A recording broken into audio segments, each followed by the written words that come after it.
नमस्कार। न्यूज के चौधरी में आप सबका स्वागत है।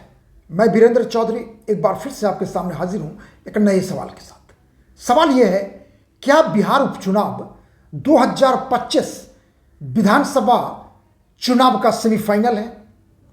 आइए इसी सवाल पर देखते हैं न्यूज के चौधरी।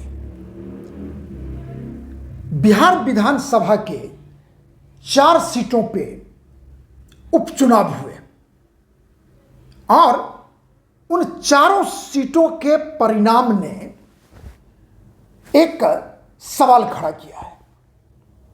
सवाल यह है कि क्या ये 4 सीटों का परिणाम 2025 के विधानसभा चुनाव का सेमीफाइनल है? क्योंकि 2025 में बिहार में विधानसभा चुनाव होंगे और वहां पे 2 मुख्य गठबंधन है। एक एनडीए जिसके नेता और मुख्यमंत्री नीतीश कुमार हैं, दूसरा महागठबंधन जिसके नेता तेजस्वी यादव और लीडर ऑफ अपोजिशन बिहार विधानसभा में है। लेकिन ये 4 सीट कौन सा है, कौन जीता, कौन हारा और क्या ये सेमीफाइनल है? सुनिए सबसे पहले 4 सीट जिन पे उपचुनाव हुए: रामगढ़, तरारी, इमामगंज, बेलागंज। सबसे पहले देखिए, चारों सीट 2020 यानी विधानसभा चुनाव 2020 में जीता कौन था? रामगढ़ से आरजेडी की जीत हुई थी, तरारी से सीपीआई-एमएल की जीत हुई थी, इमामगंज से हिंदुस्तान अवामी मोर्चा की जीत हुई थी और बेलागंज से आरजेडी की जीत हुई थी। यानी 4 सीटों में 3 सीट महागठबंधन का था और सिर्फ 1 सीट HAM एनडीए का। अब महागठबंधन में 2 सीट आरजेडी और 1 सीट CPI-ML। अब देखिए 2024 यानी 23 नवंबर के परिणाम ने पूरे 2020 के परिणाम को उलट दिया है। रामगढ़ में 2020 में आरजेडी की जीत हुई थी और अब की बार वहां से बीजेपी की जीत हुई। तरारी में 2020 में CPI-ML जीती थी और अब की बार बीजेपी जीती। इमामगंज में हिंदुस्तान अवामी मोर्चा 2020 में भी जीती और अब की बार भी जीत हुई। बेलागंज में आरजेडी की जीत हुई थी 2020 में और अब की बार जेडीयू।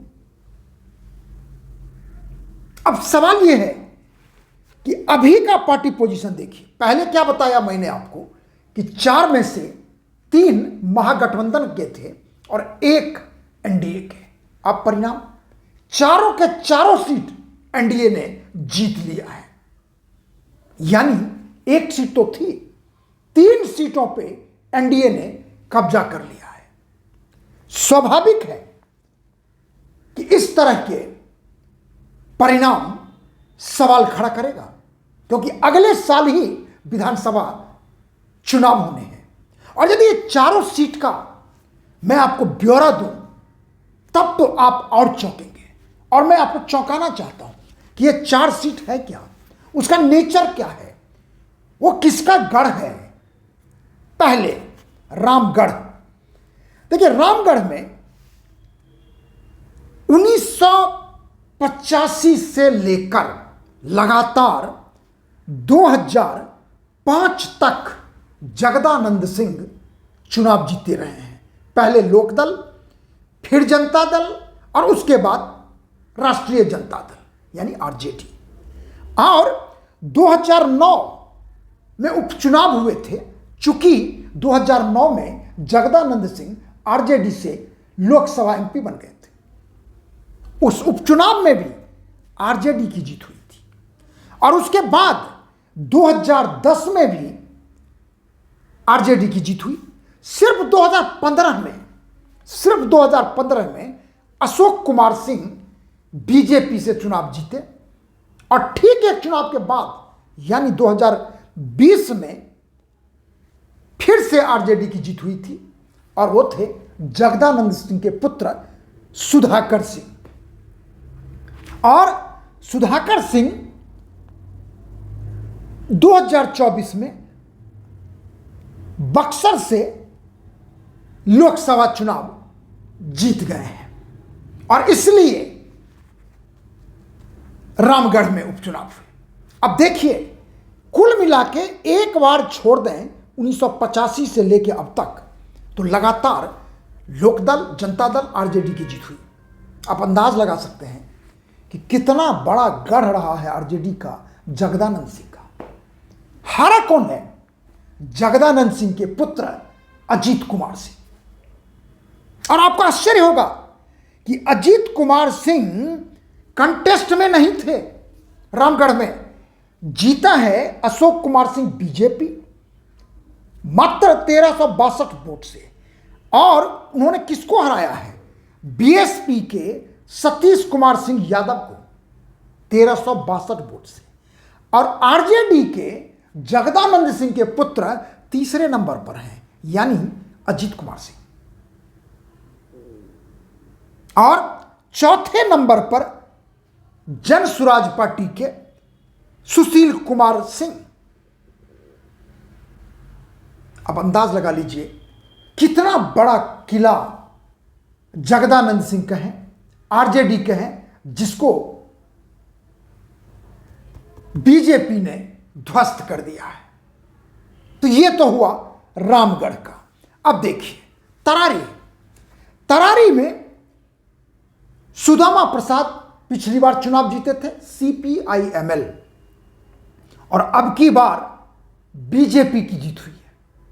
अब तरारी को भी जानना आपके लिए जरूरी है, जो मैं आपसे बताना चाहूंगा। देखिए, तरारी विधानसभा का सीट खाली इसलिए हुआ कि सुदामा प्रसाद CPIML के नेता लोकसभा चुनाव जीत गए आरा से। और जानते हैं उन्होंने किसको हराया? केंद्रीय मंत्री राजकुमार सिंह को। और सुदामा प्रसाद तरारी से लगातार 2 बार विधानसभा चुनाव जीते, 2015 और 2020 में लोकसभा MP बन गए। और अब की बार जो वहां से जीते हैं विशाल प्रशांत, जो सुनील पांडे फेमस हैं, उनके पुत्र हैं। और उन्होंने हराया है CPIML के राजू यादव को 10,612 वोट से। और यहां भी जन स्वराज पार्टी यानी प्रशांत किशोर की पार्टी किरण सिंह को 5,662 वोट मिले हैं। तो कहने का मतलब है CPIML के सीट लगातार 2 बार जीत और उसके बाद बीजेपी ने उनको जीत के नक्शे से बाहर कर दिया। ये दोनों सीट बीजेपी की जीत हुई। अब देखिए तीसरा इमामगंज में 2020 में जीते थे जीतन राम मांझी, जो फिलहाल वो गया से लोकसभा के MP हैं और केंद्रीय मंत्री हैं। और अब की बार जो उनकी पार्टी यानी हिंदुस्तान अवामी मोर्चा से जीती हैं दीपा कुमारी, जो जीतन राम मांझी की बहू हैं।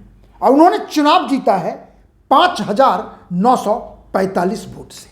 और उन्होंने हराया है किसको? रोशन कुमार को, आरजेडी। और फिर से तीसरे नंबर पर हैं जितेंद्र पासवान, जिनको मिला है 37,103 वोट। चौथे नंबर पर कंचन पासवान AIMIM के। तो कहने का मतलब है कि इमामगंज में NDA ने अपने सीट को बरकरार रखा। अब चौथा सीट देखिए बेलागंज। देखिए बेलागंज भी बड़ा ही महत्वपूर्ण सीट है और आरजेडी का गढ़ नहीं महागढ़ रहा है वो। पिछली बार आरजेडी ने जीता और अब की बार जेडीयू से जीती हैं मनोरमा देवी, और वो जीती हैं 21,391 वोट से। यहां भी मनोरमा देवी ने हराया है, आपको आश्चर्य होगा, सुरेंद्र प्रसाद यादव के पुत्र हैं, उनको हराया है, विश्वनाथ कुमार सिंह यादव को 21,391 वोट से। और तीसरे नंबर पर हैं मोहम्मद अमजद, जिन्हें मिला 17,285, और चौथे नंबर पर हैं AIMIM के मोहम्मद जमीन अली, जिन्हें मिला है 3,533। और यहां भी बेलागंज से जो जीते हैं, यानी बेलागंज से सुरेंद्र प्रसाद यादव, ये सीट इसलिए खाली हुआ था क्योंकि वो जहानाबाद से लोकसभा चुनाव आरजेडी के टिकट पर जीत गए। तो अब ये कहना का मतलब ये है कि इसमें कुल मिला के देखा जाए तो सिर्फ इमामगंज सीट एनडीए का था, बाकी तीनों महागठबंधन का। अब तीनों सीट महागठबंधन हार गई। खास करके बेलागंज देखिए, बेलागंज के बारे में हम आपको बताना चाह रहे थे कि बेलागंज में जैसा मैंने आपको बताया रामगढ़ के बारे में, वैसा ही बेलागंज है। अब देखिए, सुरेंद्र प्रसाद यादव 1990 से लगातार 2020 तक चुनाव जीतते रहे विधानसभा का। सिर्फ एक बार बाईपोल में महेश यादव जीते थे, वो भी आरजेडी के।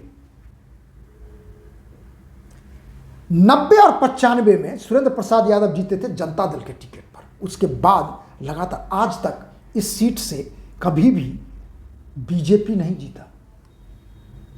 सुरेंद्र प्रसाद यादव एक बार छोड़ के, वो भी महेश यादव।